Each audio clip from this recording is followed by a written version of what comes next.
सङ्काशं काश्यपेयं महाद्युतिं तमोरि सर्वपापघ्नं प्रणतोऽस्मि दिवाकरम्।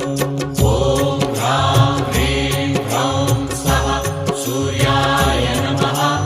ॐ ह्रां ह्रीं ह्रौं स्वः सूर्याय नमः। जपाकुसुमसङ्काशं काश्यपेयं महाद्युतिं तमोरि सर्वपापघ्नं प्रणतोऽस्मि दिवाकरम्।